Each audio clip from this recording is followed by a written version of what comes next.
Miss ये है कि आप हर प्रोग्राम में ये सवाल करती हैं कासिम और सलमान का, और मैंने पहले दिन आपसे कह दिया था कि ये सब ड्रामा है। आपकी प्रेडिक्शन सच्ची साबित हुई, मैं मानती हूँ, कासिम लेकिन और सलमान कभी यू भी नेवर नो। इन हालात में कभी भी पाकिस्तान नहीं आएंगे। ठीक। और पहले कासिम और सलमान की पाकिस्तान वाली जो वालदा हैं उन्होंने मना किया कि वो नहीं आएंगे ओवर टेकिंग में, बुशरा बीबी ने, जो स्टेप मदर हैं कासिम और सलमान की। और अब उनकी हकीकी माँ ने मना कर दिया, जमाइमा खान ने, कि वो पाकिस्तान नहीं आएंगे।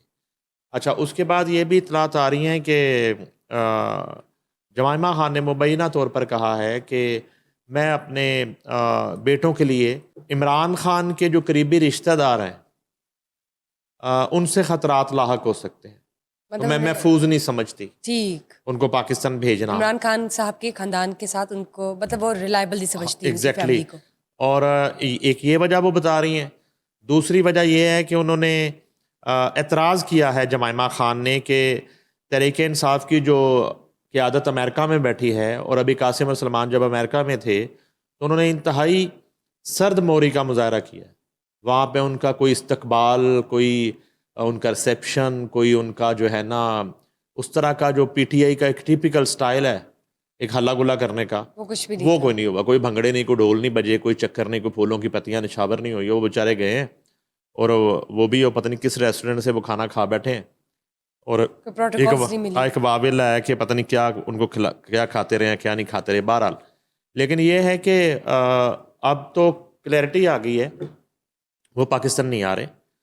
और उन्हें जाहिर है कि मैं डे फर्स्ट से ये कह रहा था कि उनकी फैमिली उनको नहीं आने देगी। यानी फैमिली से मुराद है कि उनकी वालदा हाँ जी। और गोल्डस्मिथ, उनका जो ननियाल है, जो ख़ानदान है, वो उन्हें कभी अलाउ नहीं करेगा इस तरह की सूरत हाल में पाकिस्तान आने के लिए।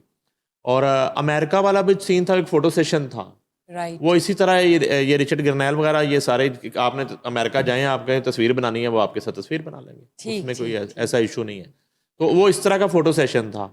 नहीं, बताएं ना कि वो वहाँ गए, उन्होंने मुलाकातें की, कंधों पे हाथ रख के, वो रिचर्ड गर्नैल ने, वो खसूसी एलची है, डोनाल्ड ट्रंप की तस्वीरें बनाई। उसके बाद क्या हुआ? मसलन कोई कोई उसका अलामिया क्या जारी किया गया, उसमें क्या डिस्कशन हुई, उसमें क्या उसने, रिचर्ड गर्नैल ने कहा कि मैं डोनाल्ड ट्रंप से बात करता हूँ और इतने दिन के अंदर अंदर जो है ना वो ये हो जाएगा और वो हो जाएगा। इससे इसके बरक्स जो है जुल्फी बुखारी ने वहाँ पर जो है केस जो है वो ज़्यादा स्ट्रॉन्ग लड़ा है इंसानी हकूक़ के हवाले से। और उन्होंने जो वहाँ के कांग्रेसमैन्स उनसे जो मुलाकातें की हैं, उसमें उन्होंने ये एजेंडा बड़ा ज़ोर के साथ रखा है कि इंसानी हकूक़ और वो सारा जो एक उन्होंने ग्राउंड उसकी बनाई है। अदरवाइज़ कासिम और सलमान का वहाँ जाना और उसका 0% कोई इम्पैक्ट, कोई फ़ायदा नहीं हुआ। और शायद इस इम्पैक्ट को देखते हुए इन्होंने फैसला कर लिया कि उन्होंने नहीं भेजना। अच्छा, मैं तो पहले दिन से ये कह रहा था उन्होंने भेजना ही नहीं है, आना ही नहीं। कासिम और सलमान ने क्या करना है इस शदीद गर्मी के मौसम में? इनकी एक वो aggressive क्या तहरीक कि है। यहाँ पे कोई रैली को लीड करेंगे क्या? जलसे से खिताब कर क्या करेंगे? मसलन उन बच्चों को आप क्या करना चाहते हैं? यानी कि उनका कोई ताल्लुक ही नहीं है पॉलिटिक्स के साथ, ना उनका कोई ताल्लुक है पाकिस्तान के साथ, और आप सिर्फ और सिर्फ जो है ना वो ये दिखाना चाह रहे हैं कि बच्चे आएंगे तो पता नहीं शो पीस। क्या हो जाएगा। ठीक है जी, बिल्कुल। अच्छा, एक तो ये चीज़ होगी। दूसरी बात यह है कि तहरीक की जो तैयारी है वो इसी तरह की है कि पीटीआई की तहरीक हमारे प्रोग्रामों में ही है जो डिस्कस हो रही है। अदरवाइज ग्राउंड के ऊपर मैंने आपको पहले भी बताया था कि कहीं पे कोई तैयारी नज़र नहीं आ रही, कहीं पे कोई ओरिएंटेशन, कहीं पे कोई इस तरह की मीटिंग्स, कहीं लोगों को जो है ना एक मोबिलाइज करने के लिए कोई एक्टिविटी कहीं पे दिखाई नहीं दे रही। चले उसको भी छोड़ दें। आप बताएं कितने आपने चैनल्स पे कोई ऐड देखे हो कि 5 अगस्त से कोई तहरीक चलने लगी है पीटीआई की, कोई एड्स?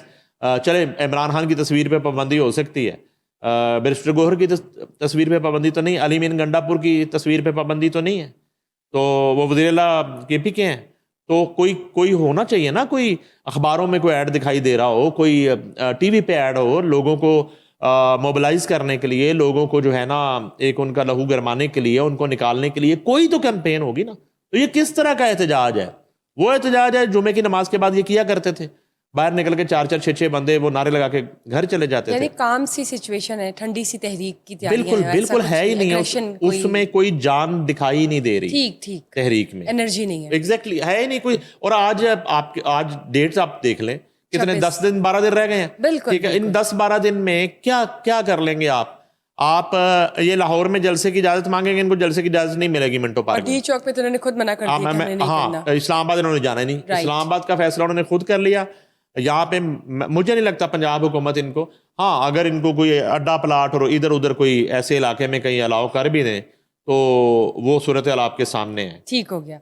सर जब बात करते हैं बहरे टाउन की अहम शख्सियत, बताइए वो कौन सी है जिन्हें लाहौर से गिरफ्तार किया गया है और इसके पीछे माजरा क्या है, कौन सा केस है? उसमें जो है ना ये 2 वाकयात हुए कंसेक्टिव। बताइए। बल्कि इस चीज़ को हम ऐसे डिस्कस कर सकते हैं कि बहरिया टाउन के खिलाफ एक क्रैकडाउन शुरू हो गया, मालकान के खिलाफ और उनकी जो मैनेजमेंट है उनके खिलाफ। और मेरे पास तो इतला ये है कि मलक रियाज जो हैं चेयरमैन बहरिया टाउन, उनकी फैमिली के 200 प्लस या उनसे ताल्लुक़ रखने वाले 200 प्लस लोगों के नाम जो हैं वो स्टॉप लिस्ट में, और उनकी ट्रैवलिंग के हवाले से। और ये वो लोग हैं जिनके साथ एक ट्रांजैक्शंस होती रही, लेन देन का मामला होता रहा। मतलब कोई ठीक है? ट्रांजैक्शंस और करप्शन से रिलेटेड मामला आते हैं? नहीं, अब उनको तो खैर इतने लोग तो करप्शन में इन्वॉल्व नहीं हो सकते, उनको तो खैर इसलिए कि उनके अकाउंट्स में ट्रांजैक्शन होती रही, बहरिया टाउन के अकाउंट से ना, ठीक। तो इसलिए उनको जो है ना इन्होंने उस लिस्ट में रखा है। और इससे पहले एक तो ये ताज़ा तरीन वाक़या ये है कि इनके एक एग्जेक्टिव हैं, एक दिन पहले रात को रेड हुआ है उसके घर पे, और इतला ये भी है मुबैना तौर पे शायद वो मलक रियाज के घर पे रह रहे थे और वहाँ पे रेड हुआ है, या उनका अपना घर है, समथिंग खलील उनका नाम बताया जाता है। ठीक है। और उनको गिरफ्तार किया गया है घर के अंदर से, उनकी फुटेजेस भी काफ़ी आ चुकी हैं और उनको नाम मालूम किसी मुकाम पे मुंतकिल कर दिया गया है और उनसे कुछ इन्वेस्टिगेट करना मकसूद था। इदारों का पुलिस भी दिखाई दे रही है उसके अंदर, और सिविल यूनिफॉर्म में भी लोग हैं काफ़ी ज़्यादा, और वो घर के अंदर दाखिल होते हैं और उस शख्स को वो गिरफ़्तार करके ले जा रहे हैं जो कि एक बड़ी पोजीशन होल्ड करते हैं बहरिया टाउन पाकिस्तान के अंदर। और मलक रियाज पहले ही मुल्क से बाहर हैं, बल्कि आप उनको मफरूर कह सकती हैं। उनके बेटे जो हैं अली रियाज, उनकी भी सूरत हाल इसी तरह की है। और मुझे लगता है कि अगर वो दुबई में है तो दुबई में उनकी गिरफ्तारी अमल में आ सकती है इस सूरत हाल में। इस वक्त जो सूरत हाल चल रही है, मुझे लगता है कि दुबई से बिल्कुल लाया जा सकता है, हिरासत और में उनके लिया जा बेटे सकता है। को गिरफ्तार किया जा सकता है यहाँ तक अगर वो दुबई में मौजूद हैं नाजुक हो तो। जाए। एग्जैक्टली। अच्छा, उससे पहले क्या हुआ, जी एक वाकया और बता देता हूँ ना प्लीज।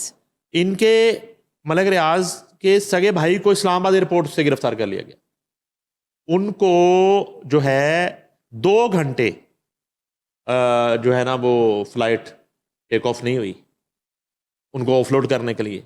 वो अपनी फैमिली के हमरा दुबई जा रहे थे, ठीक है जी।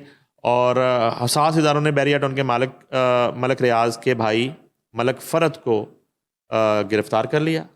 ये वाक़या है 13 जुलाई 2025 को। मलक फ़रद अपनी बेटी के साथ दुबई जाने के लिए एयरपोर्ट पहुंचे तो इनको जहाज़ में सवार ना होने दिया गया। इनका नाम स्टॉप लिस्ट में शामिल है, जो मैंने आपको बताया है कि इनके मोस्टली जो फैमिली मेम्बर्स हैं जो है ना उनके नाम स्टॉप लिस्ट में है।